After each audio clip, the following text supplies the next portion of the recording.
बड़ी खबर, सीबीआई जांच की सिफारिश के बाद भी उत्तराखंड में अंकिता भंडारी केस शांत होने का नाम नहीं ले रहा। देहरादून में अंकिता के लिए इंसाफ की मांग को लेकर आज प्रदर्शन किया गया। सैकड़ों की संख्या में लोगों ने पोस्टर और तख्ती लेकर जुलूस निकाला।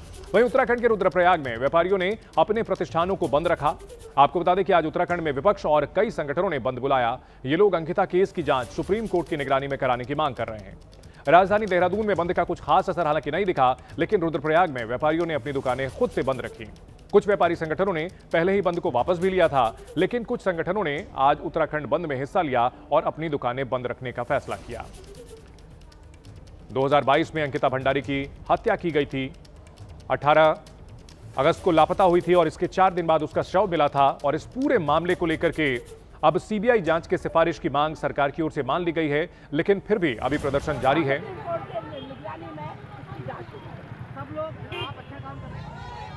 देहरादून में इंसाफ के लिए प्रदर्शन के लिए सड़कों पर लोग उतरे। वहीं पहाड़ की बेटी अंकिता भंडारी को न्याय दिलाने की मांग को लेकर रुद्रप्रयाग में काफी आक्रोश है। व्यापारियों ने अपने बाजार बंद रखे हैं और उनकी मांग है कि अंकिता भंडारी के साथ अन्याय हुआ है और दोषियों को निर्भया हत्याकांड जैसी सजा होनी चाहिए। मैं ये कहना चाहता हूँ, अंकिता हमारी भी बहन थी, तो लगता है कि अभी तक उसको न्याय नहीं मिला। न्याय मिलना चाहिए, फांसी होनी चाहिए, क्योंकि ये बहुत पहले हो जाना चाहिए था। लेकिन ये धीरे धीरे हमारा देवभूमि है, देवभूमि में धीरे धीरे ये परतें खुल रही हैं और जो हकीकत में दोषी है उनको सज़ा होनी चाहिए। अंकिता के साथ भी उतना ही बड़ा अपराध है जितना बड़ा अपराध निर्भया के साथ हुआ था।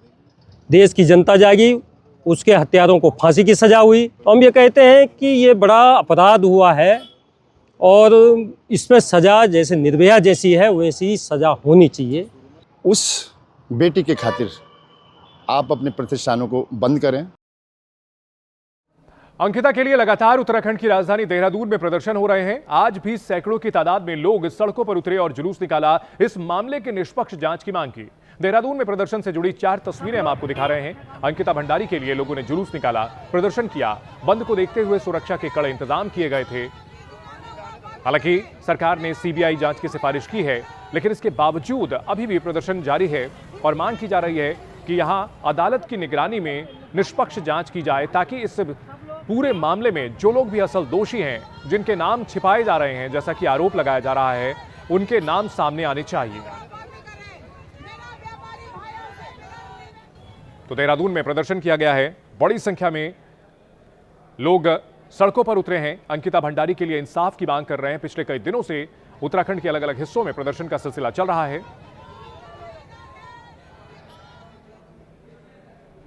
देहरादून के एसपी प्रमोद कुमार ने कहा कि विभिन्न संगठनों ने आज बंद बुलाया था, जिसके चलते सुरक्षा के कड़े इंतजाम किए गए हैं। पुलिस के साथ पीएससी की भी तैनाती की गई है। विभिन्न संगठनों द्वारा आज उत्तराखंड बंद की कॉल दी गई थी, तो उसके दृष्टिगत मार्केट वाले एरिया थे, वहाँ पे पर्याप्त मात्रा में पुलिस व्यवस्था की गई है। वहाँ से थाने की पुलिस के साथ साथ पीएससी बल भी लगाया गया है और प्रत्येक क्षेत्र अधिकारी को भी अपने अपने क्षेत्र की जिम्मेदारी दे दी गई है।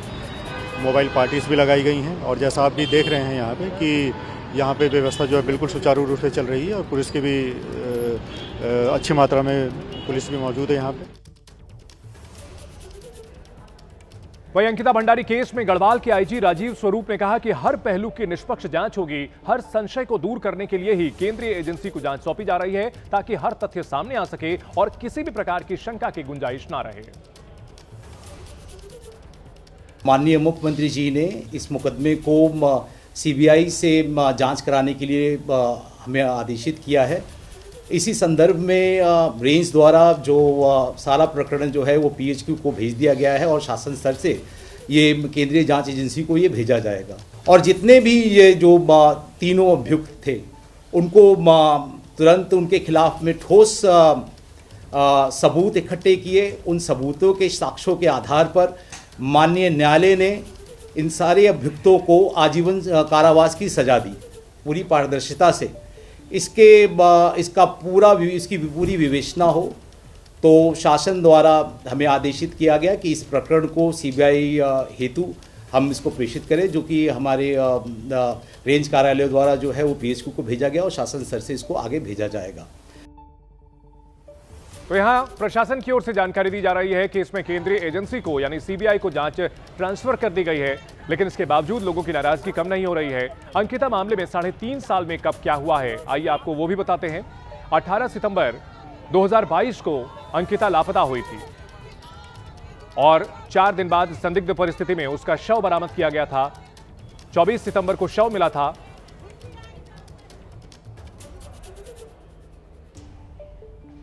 बढ़ते हैं अगली खबर की ओर। अब बात सदैव सोमनाथ की। गुजरात के सोमनाथ मंदिर को मिटाने की तमाम कोशिशें हुई, लेकिन सोमनाथ मंदिर की सनातन विजय पताका अनवरत लहराती रही और लहराती रहेगी।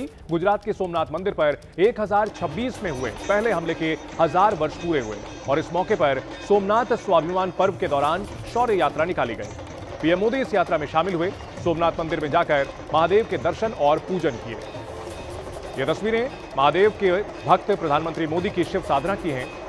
आज पीएम मोदी ने सोमनाथ मंदिर में पवित्र ज्योतिर्लिंग के दर्शन किए और पूरे विधि विधान के साथ अभिषेक किया।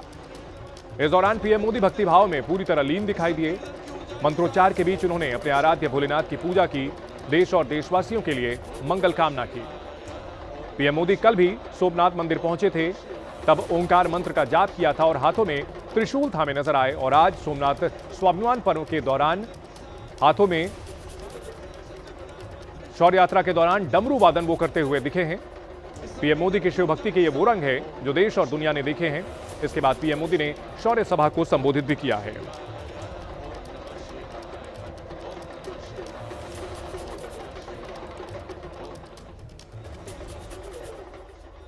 सोमनाथ को नष्ट करने के एक नहीं अनेकों प्रयास हुए, दुष्प्रयास हुए।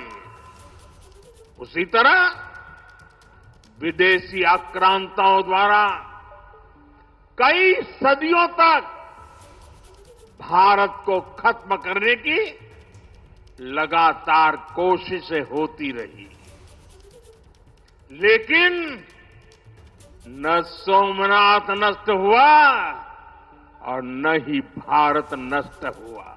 यानी सोमनाथ का इतिहास विनाश और पराजय का इतिहास नहीं है। ये इतिहास विजय और पुनर्निर्माण का है, हमारे पूर्वजों के पराक्रम का है। ये समय चक्र है कि सोमनाथ को ध्वस्त करने की मंशा लेकर आए मजहबी आतताई आज इतिहास के कुछ पन्नों में सिमट कर रह गए हैं और सोमनाथ मंदिर उसी विशाल समंदर के किनारे गगनचुंबी धर्म ध्वजा को थामे खड़ा है। प्रधानमंत्री नरेंद्र मोदी ने सोमनाथ मंदिर पहुंचकर न केवल पूजा अर्चना की बल्कि देश के इतिहास, आस्था और आत्मसम्मान से जुड़ा एक सशक्त संदेश भी दिया और कांग्रेस पर निशाना साधा। पीएम ने कांग्रेस और नेहरू का नाम लिए बिना कहा कि जब सरदार पटेल ने सोमनाथ के पुनर्निर्माण की शपथ ली थी तो उन्हें भी रोकने की कोशिश की गई। दरअसल 1951 में मंदिर की प्राण प्रतिष्ठा में तत्कालीन राष्ट्रपति राजेंद्र प्रसाद के शामिल होने को लेकर जवाहरलाल नेहरू ने आपत्ति जताई थी और आज भी वो ताकतें सक्रिय हैं, इसलिए सावधान रहने की जरूरत है। आक्रमण के इतिहास को भी कुछ इतिहासकारों और राजनेताओं द्वारा व्हाइट वॉश करने की कोशिश की गई। मजहबी उन्माद की मानसिकता को केवल साधारण लूट बताकर ढंकने के लिए किताबें लिखी गई। सोमनाथ मंदिर एक बार नहीं, बार बार तोड़ा गया। अगर सोमनाथ पर आक्रमण केवल आर्थिक लूट के लिए हुए होते तो 1000 साल पूर्व पहली बड़ी लूट के बाद रुक गए होते, लेकिन ऐसा नहीं हुआ। सोमनाथ के पवित्र विग्रह को तोड़ा गया, बार बार मंदिर का स्वरूप बदलने की कोशिश हुई और हमें पढ़ाया गया कि सोमनाथ को लूट के लिए तोड़ा गया था। नफरत, अत्याचार और आतंक का असली क्रूर इतिहास हमसे छिपाया गया। दुर्भाग्य से आज भी हमारे देश में वो ताकतें मौजूद है, पूरी तरह सक्रिय है, जिन्होंने सोमनाथ पुनर्निर्माण का विरोध किया। आज तलवारों की जगह दूसरे कुत्सित तरीकों से भारत के खिलाफ षड्यंत्र हो रहे हैं और इसलिए हमें ज्यादा सावधान रहना है। हमें खुद को शक्तिशाली बनाना है, हमें एक रहना है, एकजुट रहना है, ऐसी हर ताकत को हराना है जो हमें बांटने की साजिश रच रही है। मुंबई महानगर पालिका चुनाव यानी बीएमसी को लेकर बीजेपी और शिवसेना शिंदे ने अपना घोषणा पत्र जारी कर दिया। घोषणा पत्र को CM Devendra Fadnavis, deputy CM Eknath Shinde और रामदास आठवले की मौजूदगी में जारी किया गया। खास बात यह है कि यह घोषणा पत्र वोटिंग से ठीक 4 दिन पहले जारी किया गया। इस घोषणा पत्र में मुंबई को इंटरनेशनल सिटी बनाने का वादा किया गया, जिसमें बेहतर सड़कें, पानी, स्वास्थ्य, इलेक्ट्रिक बसें और युवाओं के लिए स्कॉलरशिप जैसे बड़े ऐलान शामिल हैं। घोषणा पत्र की बड़ी बातें आपको बताते हैं। 2034 तक के लिए विकसित मुंबई योजना इस घोषणा पत्र में वादे में शामिल की गई है। रोहिंग्या बांग्लादेशियों से मुंबई को मुक्त कराने का भी ऐलान किया गया है।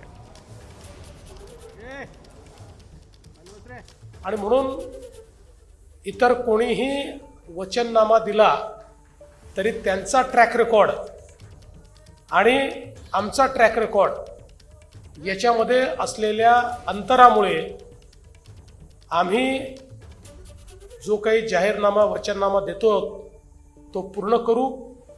आणि एवढंच नाही तर 5 वर्षानंतर ज्यावेळेस जनतेच्या समोर जाऊ त्यावेळी या वचननाम्यावर आधारित ॲक्शन टेकन रिपोर्ट आम्ही फॅक्ट शीट म्हणून मांडू की काय आम्ही केलं होतं, काय सांगितलं होतं आणि काय काय आम्ही करू शकलो हे देखील लोकांसमोर आम्ही मांडू। एक संकल्प आज आम्ही घेतलेला आहे, मुंबईत राहणारा जो मराठी माणूस आहे याला काहीही झालं तरी मुंबई सोडून बाहेर जावं लागणार नाही। केंद्रात देखील आपलं एनडीएचं सरकार आहे, राज्यात महायुतीचं सरकार आहे आणि 16 तारखेला देखील महायुतीचाच भगवा मुंबई महापालिकेवर धडकल्यानंतर खऱ्या अर्थानं मुंबईचा मेकओव्हर सुरू होईल आणि मुंबईमध्ये जे आम्ही 3.5 वर्षामध्ये आम्ही काम केलेलं आहे ते देखील आपल्या समोर आहे। त्याचबरोबर जे सगळ्यात महत्वाचं म्हणजे मुंबई बाहेर गेलेला मूळ मुंबईकर आम्हाला पुन्हा सन्मानाने मुंबईत आणायचं आहे। घोषणा पत्र जारी होने के बाद हुई प्रेस कॉन्फ्रेंस में सीएम देवेंद्र फडणवीस ने उद्धव ठाकरे पर निशाना साधा और कहा कि उद्धव अपनी सभा में कभी भी विकास की बात नहीं करते हैं। मैंने तो ओपन चैलेंज दिया है, उद्धव जी के भाषण में विकास का मुद्दा दिखाइए और मेरे से 5,000 रुपया ले जाइए। हमारे अगर भाषण आप देखेंगे तो उनको जवाब देते हैं और हिंदुत्व क्यों नहीं बोलेंगे? भाई हमको गर्व है, हमारे हिंदुत्व पर गर्व है, वी आर अनअपोलोजेटिक, इसलिए हम हिंदुत्व बोलते हैं। लेकिन हमारी भाषणों में 95% केवल डेवलपमेंट होता है, वो डेवलपमेंट पे बोलते ही नहीं है। वहीं बीएमसी चुनाव से पहले बुर्के पर घमासान जारी है। ओवैसी के बुर्के वाले बयान पर दिल्ली सरकार के मंत्री कपिल मिश्रा ने हमला बोला। कपिल मिश्रा ने कहा कि ऐसा ना हो कि एक दिन ओवैसी को ही बुर्का पहनकर भागना पड़े। वहीं उद्धव ठाकरे पर निशाना साधते हुए कहा कि हरे झंडे के बीच में खड़े होकर भाषण देते हैं, हिम्मत है तो जय श्री राम बोलकर दिखाएं। ठाकरे कह रहे हैं कि कोस्टल रोड उन्होंने बनवाया, उसका श्रेय आप ले रहे हैं। बीएमसी का एफडी आपने खत्म कर दिया है, नकली हिंदुत्व वाले हैं आप लोग, शिंदे की शिवसेना नकली है, क्या कहेंगे? जय श्री राम का नारा लगा लें अपनी सभा में, अगर उन्हें आता हो तो। वो भूल गए, अब तो हरे झंडे के बीच में खड़े होकर भाषण देते हैं, है ना। जिस दिन वो दोबारा उनको भगवा याद आएगा तब तक मेरे को लगता है बहुत देर हो चुकी होगी। बाला साहब ठाकरे के बोले हुए वचनों को शायद उनके पुराने वीडियो भी देख लें तो उनको खुद ही उनकी आंखों में आंसू आ जाएंगे कि आज वो किस प्रकार की राजनीति कर रहे हैं। का मेयर कौन होगा उसको लेकर सवाल खड़ा हो रहा है। उद्धव ठाकरे कह रहे हैं कि भाजपा मराठियों को क्या हिंदू नहीं मानती है, वो कह रहे हैं कि हिंदू मेयर होगा, उस पर क्या कहेंगे? मेरे को ये लगता है कि वो एक पराजित हताशा में दिए हुए इस प्रकार के बयान हैं। इन पे कोई टिप्पणी करने की आवश्यकता नहीं है। मुंबई की जो आत्मा है, छत्रपति शिवाजी जी की, बाला साहब ठाकरे जी के सिद्धांतों पर चलने वाली आत्मा है, और राष्ट्रवाद और विकास के लिए मुंबई इस बार वोट करेगा। एक आखिरी सवाल है, ओवैसी भी यहाँ पर आए थे, वो कह रहे हैं कि भारत की जो प्रधानमंत्री है वो बुर्के वाली होगी, मेयर बुर्के वाली होगी, तो बुर्के का जिक्र बहुत हो रहा है मुंबई में। कहीं ओवैसी कोई बुर्का पहन के ना भागना पड़ जाए एक दिन। जिस मुंबई को आप कुछ साल पहले देखा करते थे, वो बदलती मुंबई आज की पीढ़ी देख रही है। एबीपी न्यूज़ इसी बदलती मुंबई को दिखाने की कोशिश कर रही है, और इस कोशिश में हमारे साथ है वो चेहरा जिनका योगदान इस बदलती मुंबई में काम के ज़रिए रहा है। मैं बात कर रहा हूँ महाराष्ट्र राज्य के उप मुख्यमंत्री श्री एकनाथ शिंदे जी की। शिंदे साहब, एबीपी न्यूज़ में आपका स्वागत है। और मैं बदलती मुंबई का जिक्र कर रहा था, तो ये बदलती मुंबई दिखाने का प्रयास हम भी कर रहे हैं। इसी वजह से हमारे इस विशेष बस में आपको ले आए हैं, और कोस्टल रोड से सफ़र जो शुरू हुआ अब सीलिंग तक पहुंच रहा है।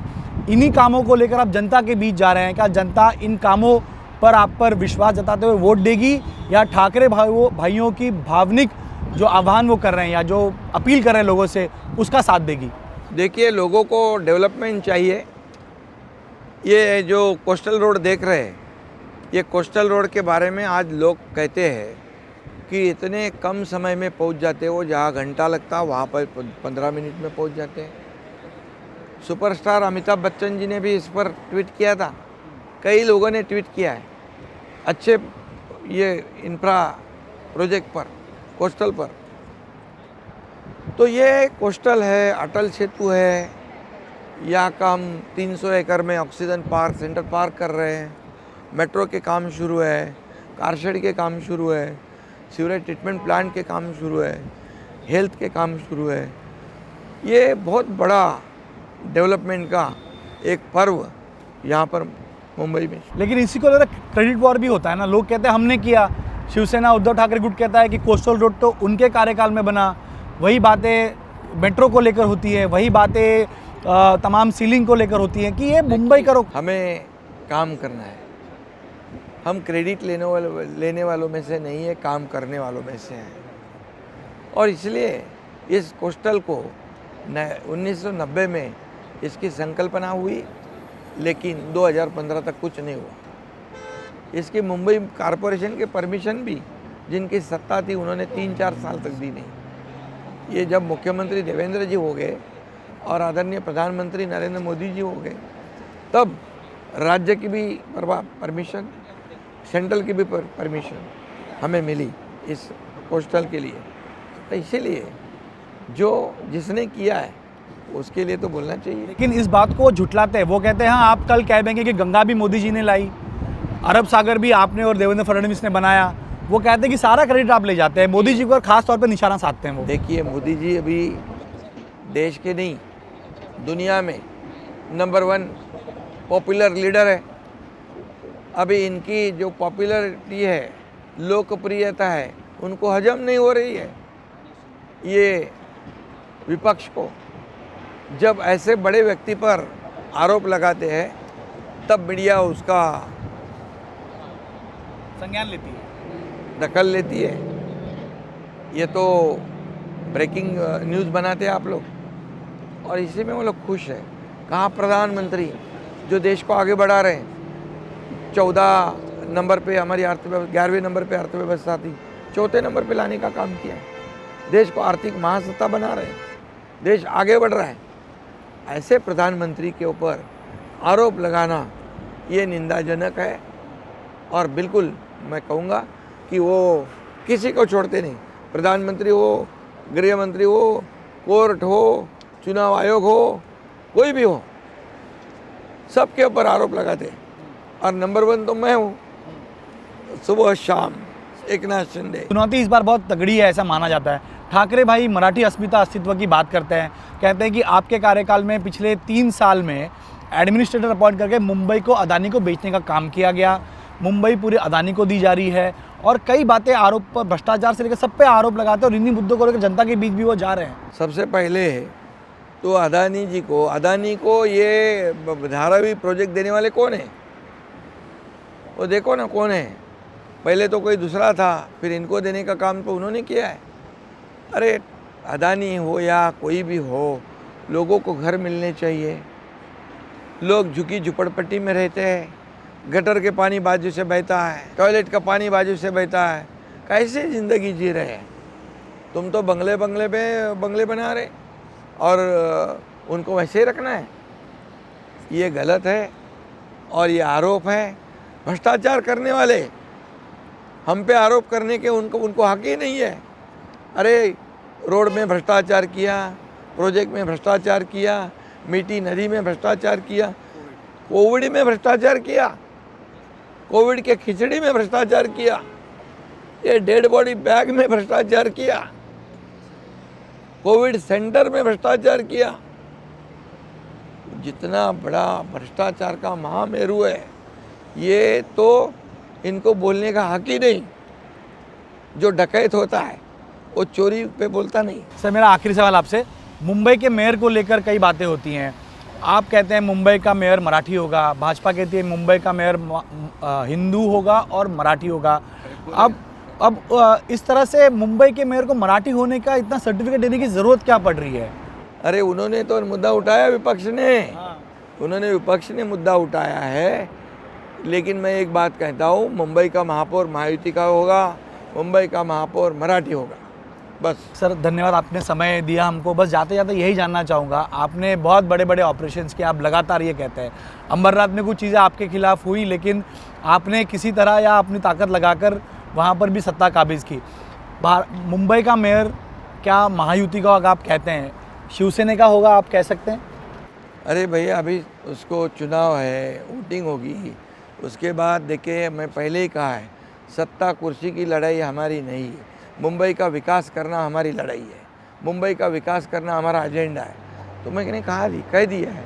चलिए, हमारे तरफ शुभकामनाएं आपको सर। तो शिंदे साहब यहाँ पर बहुत ही आत्मविश्वास के साथ अपने विकास कामों को लेकर जनता के बीच जा रहे हैं और कहते हैं कि भावनिक मुद्दे नहीं चलेंगे, काम बोलेगा और उसी काम के आधार पर मुंबई करी नहीं तो तमाम 29 महानगर पालिकाओं में जो महायुति की सरकार ने, उनके सरकार ने जो काम किया है, उसी के बलबूते दोबारा से पूरे 29 जगहों पर भगवा फहराने का काम वो करेंगे, ऐसा विश्वास है। हम भी आपको शुभकामनाएं देते हैं। धन्यवाद सर। धन्यवाद।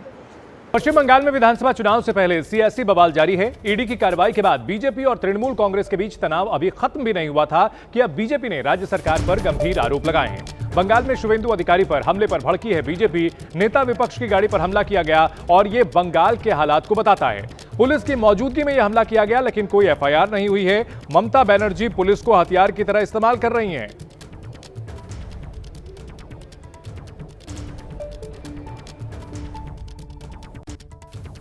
कल हमारे विपक्ष के नेता शुवेंदु अधिकारी के कारवां पर हमला हुआ। पुलिस रिपोर्ट लिखाने की कोशिश की गई। ये हमला पुलिस की मौजूदगी में हुआ था, लेकिन कोई एफआईआर नहीं हुआ। मतलब अपोजिशन लीडर के कॉन्वॉय पे हमला हो तो आप समझते ही हैं। मुझे याद है एमपी के एक डेलीगेशन हम लोग संदेश खाली गए थे, तो वहाँ अगर मेरी सिक्योरिटी और सीआरपीएफ नहीं आती तो हम लोग घुस भी नहीं पाते। बड़ी खबर आ रही है, कांग्रेस नेता मणिशंकर अय्यर के बयान पर घमासान। अय्यर ने ऑपरेशन सिंदूर खत्म करने की अपील की। अय्यर ने पाकिस्तान से फिर से बातचीत की वकालत की है। मणिशंकर अय्यर के बयान पर बीजेपी भड़की है और कहा है कि मणिशंकर हमें पाठ पढ़ाने वाले कौन होते हैं। कांग्रेस चाहती है कि देश में आतंकी गतिविधियां होती रहे।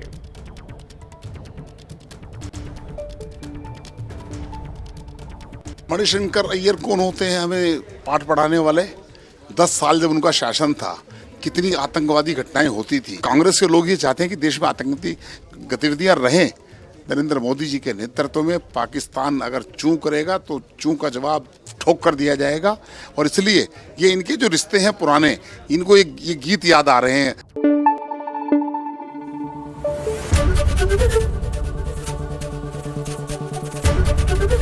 एबीपी न्यूज आपको रखे आगे।